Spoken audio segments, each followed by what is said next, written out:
माझं करिअरच मराठी लोकांनी उभं केलं आहे. चुकी एक पॉईंटने बघायला गेलो आर्टिस्टची पण आहे, मराठी डीजेसची. आणि मी ते फर्स्ट टाईम ऐकलं आणि ते मी विचारलं हे कुठल्या टाईपचं म्युझिक आहे, हे काय आहे. तसं तर सिंगल पॅरेंट आहे माझी मॉम, तिनेच मला लहानाचं मोठं केलं. काय काय मस्करीत काढायचे, काय डी जेवाले असं लग्नात वाजवशील का असं वगैरे, ते ऐकलं आहे मी खूप. इंडियाच्या सगळ्यात मोठ्या क्लबमध्ये आणि मराठीची सगळ्यात मोठी पार्टी होणार आहे ही. तर ते लोकांनी साहेबांना सांगून की हा आहे करून, तर त्यांनी मला बोलवलं की हे करून भेट. तो जेव्हा तांबडी चांबडी परफॉर्म करतो लोक मॅड झालेली. श्रद्धा कपूरने काहीतरी कुठल्या तरी पोस्टमध्ये ते टाकलं आणि रणवीर सिंगने टाकलं. मला वाटलं हे काय बनवलं आहे आपण. मला तर आधी भीती होती बाबा त्यांना भेटायची, कारण आपण त्यांना असं बघितलंय. हॅलो हाय नमस्कार, तुमचं स्वागत आहे टेलिगप्पामध्ये. तांबडी चांबडी या गाण्याचा म्युझिक व्हिडिओ आज रिलीज होतोय आणि त्याच्या लॉन्चला आपण आलेलो आहोत. आणि आपल्यासोबत आहेत या गाण्याचे काय म्हणताल म्हणजे किंग, बादशाह असं म्हणू शकतो आपण, मेकर क्रेटेक्स आपल्यासोबत आहेत. कृणाल घोरपडे. मला ना पहिला प्रश्न तुला हा विचारायला आवडेल की कृणाल घोरपडे आणि आता क्रेटेक्स ह्याची सुरुवातच कशी झाली. आपण तांबडी चांबडीबद्दल तर बोलूच, पण सुरुवात इथून करूया. मी तर सुरुवात सगळ्यात आधी मी म्हणजे कॉलेजमध्ये जस्ट गेलेलो, त्याच्या आधी मला म्युझिक बनवायचं असं काय नव्हतं. बट तेव्हा मी रिसेंटली डेव्हिड गेटा आर्टिस्ट ऐकलेला आणि हे त्याचं गाणं ऐकलेलं. आणि हे पहिल्यांदा इलेक्ट्रॉनिक म्युझिक असं गाणं, मला माहिती पण नव्हतं त्याला इलेक्ट्रॉनिक म्युझिक बोलतात. आणि मी ते फर्स्ट टाईम ऐकलं आणि ते मी विचारलं हे कुठल्या टाईपचं म्युझिक आहे, हे काय आहे. आणि मग मला समजलं हे इलेक्ट्रॉनिक म्युझिक असतं. आणि त्याच्यात मला सगळ्यात बेस्ट हे आवडलं की इलेक्ट्रॉनिक म्युझिक बनवण्याला तुम्हाला कुठलंही वाद्य नाही लागत, तुम्ही लॅपटॉप घेऊन असं अख्खं गाणं त्यात बनवू शकता. सो तेव्हा विचार केला यार हे खूप भारी आहे. आणि तेव्हा माझं नाव क्रेटेक्स नव्हतं ठेवलं, काहीतरी दुसरं ठेवलेलं. बट त्याच्याने प्रॉब्लेम असा झाला, ते ऑलरेडी कुणीतरी घेतलेलं नाव. पण मी नंतर डिसाईड केलं की क्रेटेक्स ठेवूया. टू बी ऑनेस्ट मला खूप लोक विचारतात क्रेटेक्सचा अर्थ काय आहे किंवा काय, बट त्याचा काय असा अर्थ नाही आहे. मी खूप स्मार्ट डिसिजन हे घेतलेलं की असं नाव ठेवा ज्याच्यात एक्स आला पाहिजे एंडला, तर ते डेडली वाटलं पाहिजे, की हाय कोणतरी वाटलं पाहिजे आणि इंटरनॅशनल आर्टिस्ट आहे असं वाटलं पाहिजे, प्रोनाऊन्स करायला आलं पाहिजे बाहेरच्या लोकांना. आणि त्याचा लोगोसुद्धा मीच डिझाईन केलेला, कारण मी स्वतः डिझायनर आहे. तर लोगो मी डिझाईन केलेला हे समजून की त्याचा जो ए आहे, जो माझ्या टी शर्टवर पण तुम्हाला दिसेल, की तो कोणीही ड्रॉ करू शकतो, लहान पोराला पण ड्रॉ करता आला पाहिजे का. तर हे सगळे गोष्टी मी टाकून बोला की क्रेटेक्स चांगला आहे. आणि लोकांना तेव्हा रेझोनेट पण झालं की अरे चांगलं आहे क्रेटेक्स करून. मला ते मिंत्र आवडलेलं. सो तेव्हाच, आणि ही सुरुवात झाली 2012-13 मध्ये आणि आता लाईक त्याला झाले 12 वर्ष. म्हणजे ह्या सगळ्या तुझ्या जर्नीमध्ये तुझी फॅमिली किती सपोर्टिव्ह होती आणि तू ह्या क्षेत्रात कसं तू पाऊल टाकलंस, पहिला पाऊल कसं पडलं. सो मी तसं तर सिंगल पॅरेंट आहे माझी मॉम, तिनेच मला लहानाचं मोठं केलं. माझे बाबा खूप लहान वयातच एक्सपायर झालेले. सो तिनेच मला मोठं केलं. आधी काही विरोध नाही केला असा, बट त्यांना असं होतं की अरे काय करतोय पोरगा यार, म्हणजे काय होणार काय याचं, म्हणजे इंजिनिअरिंग का नाही सोड. तर मी माझी स्टडीज ठेवले, मी काही ड्रॉपआउट वगैरे घेतला नाही, मी जॉबसुद्धा केला प्रॉपर. तर त्यामुळे माझ्या घरी मम्मीने असं काय जास्त मला विरोध नव्हता केला, कारण मी कमवत होतो, एक चांगली लाईफ जगत होतो आणि साईड बाय साईड माझं म्युझिक करत होतो. त्यामुळे माझ्या मम्मीला वाटलं अच्छा चल ठीक आहे, जे करतोय स्वतःच्या पैशाने करतोय आणि त्याला जाण पण आहे की बाबा आपण एज्युकेशन घेतलं आहे तर आपण कमवलंसुद्धा पाहिजे, ती पण इम्पॉर्टंट आहे.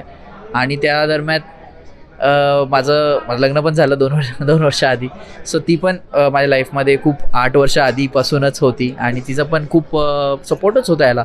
मला फॅमिलीकडे कधून असं कधी हे आलं नाही की अरे काय करतोयस की नको करूस, कधीच आलं नाही. कारण की मी एक पॉईंटने थोडंसं इंडिपेंडेंट पण होतो माझ्या म्युझिकमध्ये, की मी कधी घरातून पैसे मागितले नाही माझ्या म्युझिकच्या कामासाठी. जे घेतलं ते माझ्या जॉबच्या सेविंग्समधून मी घ्यायचो आणि बनवायचो. जे म्युझिकचं काम करायचो ते माझ्या म्हणजे जॉबमध्ये येऊन जेवढा पण वेळ बसेल त्याच्यातून करायचो. सो त्याच्यामुळे त्यांना कारण की मला ती जाण होती की आपल्याला जे कष्ट करून मोठं केलेलं आहे त्याचा डिसरिस्पेक्ट नको करूया आपण, ठीक आहे ना. आपण जे करतोय आपल्याला करायचं, आपल्यात खाज आहे, तर ते आपण टाईम काढून केली पाहिजे, दुसऱ्याच्या जीवावर नाही केली पाहिजे. तर त्यांनी जे आपल्याला मेहनत केली आपण तेवढं मेहनत परत देऊया. सो त्याच्यामुळे खूप सपोर्टिव्ह राहिले. हां, थोडेसे जे फॅमिलीमध्ये काय लोक आहेत त्यांना ते लोक कधी मला असं काय मस्करीत काढायचे, काय डी जेवाले असं लग्नात वाजवशील का असं वगैरे, ते ऐकलं आहे मी खूप, अजून पण ऐकतो ते. जे ठीक आहे, तुम्हाला जर तसं तुम्हाला जर ते बोलण्यात खुशी वाटत असेल तर ते बोला तुम्ही, मला काय त्याच्यात प्रॉब्लेम नाही. सो सपोर्ट घरच्यांचा माझ्यासाठी खूप इम्पॉर्टंट आहे. त्यांनी मला सपोर्ट केलं आणि मी ज्या जॉबमध्ये जिथे काम करायचो ते बॉसेस पण मला सपोर्ट करायचे. त्यांनी कधी असं बोललं नाही अरे तू म्युझिक आहे. कधी कधी मी ऑफिसमध्ये पण गाणी बनवायचो. ते बोलायचे बनव, अरे तुझं टाईम फ्री आहे तर तू बनव. आणि मला ते खूप म्हणजे माझं सौभाग्य आहे की मला असे लोक भेटलेत. माझे फ्रेंड्स पण तसे, कधी सगळे असे आले की अरे मस्त करतोस वगैरे.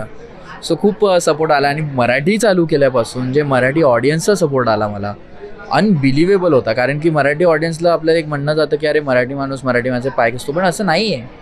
मला तर नाही दिसून आलं.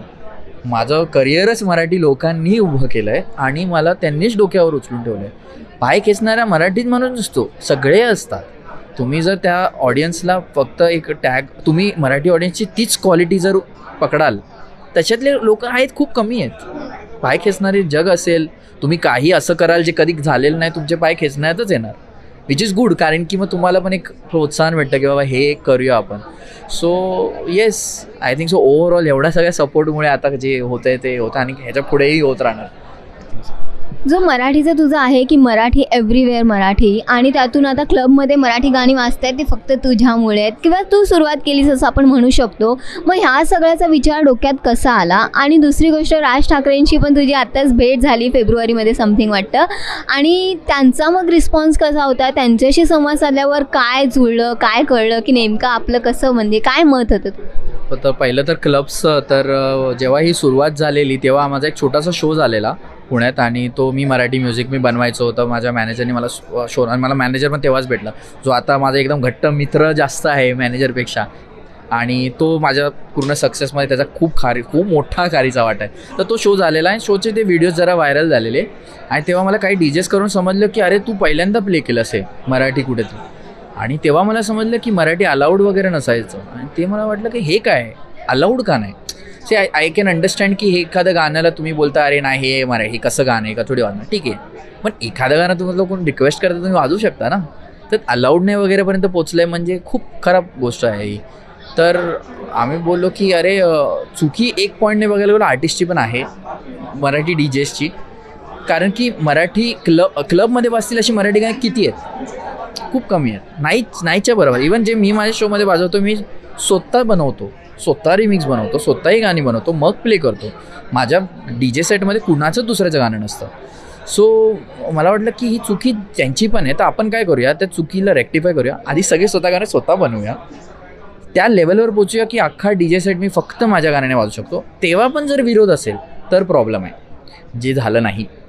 उलटा आता आम्ही MV माझं जे मराठी वाजलंच पाहिजे ही टॅग आहे, ह्या गोष्टीला 1 वर्ष झालं आहे. त्याची मोठी 1 वर्षाची पार्टी आम्ही करतो आहे पुण्यात, इंडियाच्या सगळ्यात मोठ्या क्लबमध्ये, आणि मराठीची सगळ्यात मोठी पार्टी होणार आहे ही मतलब. आणि त्याचे ऑलरेडी अर्ध्याहून जास्त तिकीट सोल्ड झालेले आहेत.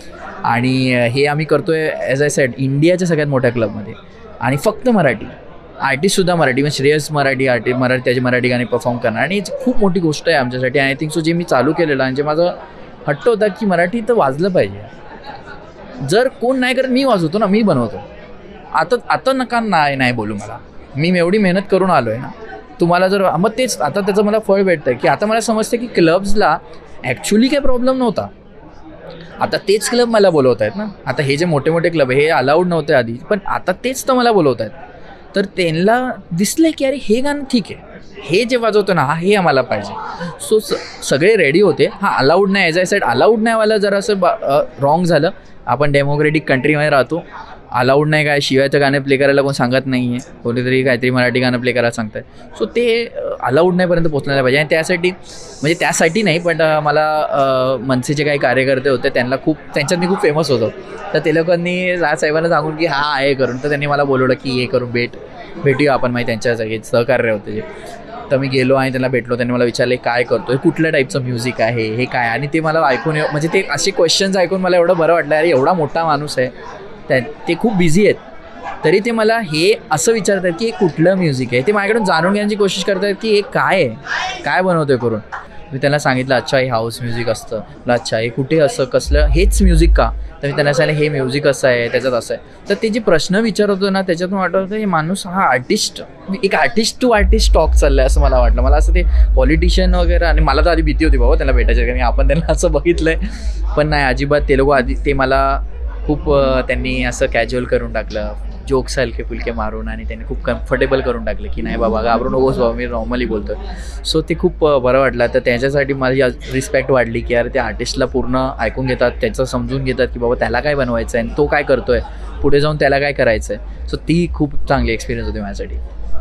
बरं. आता तांबडी चांबडीबद्दल बोलायचं झालं तर ह्या सगळ्याची सुरुवात कशी झाली, श्रेयस बरोबर हे सगळं कसं जुळून आलं, आणि ओव्हरऑल ह्या प्रोजेक्टचा एक्सपिरियन्स आणि आता जो प्रतिसाद मिळतोय त्याबद्दल काय सांगशील? सो तांबडी चांबडीचं स्टार्ट असं झालेलं की मी हे जे गाणं होतं हे श्रेयससाठी बनवलेलं नव्हतं, हे कुणासाठी दुसऱ्यासाठी बनवत होतो. आणि पण काही कारणामुळे त्या आर्टिस्टचं काहीतरी जुळून नाही आलं, कारण की तो ॲक्टर जो होता जे काम करतोय तो एक ॲक्टर होते आणि त्यांचा काहीतरी प्रोजेक्ट चालू झालेला. तर मी बीट श्रेयसला पाठवली की श्रेयस काहीतरी करून दे मराठी, आपण तिघं एकमेकून गाणं करू. तर श्रेयसने मला अख्खं बनवून पाठवलं. तो बोला तुला जे ठेवायचं ठेव, बाकी आपण काढू शकतो. तर मला ते एवढं आवडलं, मी त्याला कॉन्टॅक्टच नाही केला अजून, त्याला माहिती पण नसेल कदाचित की ते आम्ही असं केलं नंतर त्याचं. तर ते मला खूप आवडलं की अरे यार गाणं रेडी आपल्याकडे, आणि चांगलं होतं. बट तरी आहे ना मला ते आधी वाटायचं अरे खूप नवीन साऊंड आहे, मराठी लोकांना हे आवडेल समजेल काय माहिती नाही आपल्याला. तर स्टार्टिंगला मी माझ्या डीजे सेटमध्ये थोडं प्ले करायचो, श्रेयस त्याच्या ह्याच्यात करायचा. आधी एवढा प्रतिसाद आला नाही, पण एका श्रेयसच्या शोमध्ये तो जेव्हा तांबडी चांबडी परफॉर्म करतो लोक मॅड झालेली. तेव्हा तो व्हिडिओ आम्ही सोशल मीडियावर टाकला आणि लोक तेव्हापासून बोलले कुठलं गाणं आहे, कसलं गाणं आहे. आणि असे बरेच व्हिडिओ सोशल मीडियावर यायला लागले जे जिथे श्रेयस प्ले करतो आणि गाणं लोक असतात, आणि मी पण प्ले करतो, लोक पागल झाले आहेत. मला वाटलं अरे भारी आहे हे यार, आपण याला काहीतरी रिलीज करून टाकूया, आपण नको काय एवढं करूया. मग ते करत लेट झाला, हा रिलीज केलं, त्याचा ऑडिओ रिलीज केला, सिम्पल मार्केटिंग, कारण की मी एम हाऊसवर रिलीज केलं, ते एम हाऊसवर रिलीज केलं ते. तो लेबल छोटा होता, त्याची मार्केटिंग कमी, म्हणजे बिकॉज ती मार्केटिंग मी माझ्या एंडनेच करत होतो. तर ती एवढी लार्ज स्केलवर केली नाही, एक नॉर्मल रील टाकला आणि ती रील थोडीफार लोकांकडे पोचली आणि हळूहळू व्हायरल झालं. हे असं नव्हतं की आम्ही गाणं टाकलं उद्या व्हायरल, असं नाही झालं काही, कारण की आमच्याकडे थोडं बजेट नव्हतं त्याला उद्या व्हायरल करायचा. सो ते हळूहळू झालं, तेच आमच्यासाठी बरं होतं, कारण की ते एकाने बघितलं, मग दुसऱ्याला दिलं, मग त्या तिसऱ्याला दिलं, मग लोकांचे मेसेज यायला चालू झाले की अरे आम्ही रोज जिममध्ये हे ऐकतो, आम्ही रोज ऑफिसमध्ये हे ऐकतो, मी रोज ड्राईव्ह करताना हे ऐकतो. तेवढं ते बरं वाटायचं ऐकून. एकमेकाला आम्ही शेअर करतो, मी आणि शेजारी बघ नाही मला हे पाठवलं आणि मला हे पाठवलं, एवढं तर आम्ही खुश होतो. आणि नंतर हळूहळू ते एवढं मोठं झालं. श्रद्धा कपूरने काहीतरी कुठल्या तरी पोस्टमध्ये ते टाकलं आणि रणवीर सिंगने टाकलं. आम्हाला वाटलं हे काय बनवलं आहे आपण, हे लोक का पोस्ट करतायत. आम्हाला स्वतःवर डाऊट येत होता, हे लोक का करतायत, का आमच्या बिहाफवर कोण करतंय का मार्केटिंग, आम्हाला सांगत नाही आहे. असं काय नव्हतं, हे फुल्ली नॅचरल होतं, लोकच वापरत होते, लोकांनाच आवडत होतं. म्हणजे आपण कदाचित विचार नव्हता केला की आपण हिट बनवायचं आहे म्हणून हिट झालं आहे. सो ते मला खूप आवडलं. बरं, वेळेअभावी आपल्याला थांबावं लागतंय, पण नंतर आपण नक्कीच भेटू. प्रेक्षकांना फक्त काय सांगशील? सर सगळ्यात मेन तर मी हे सांगेन, मराठी वाजलंच पाहिजे आणि वाजतच राहणार.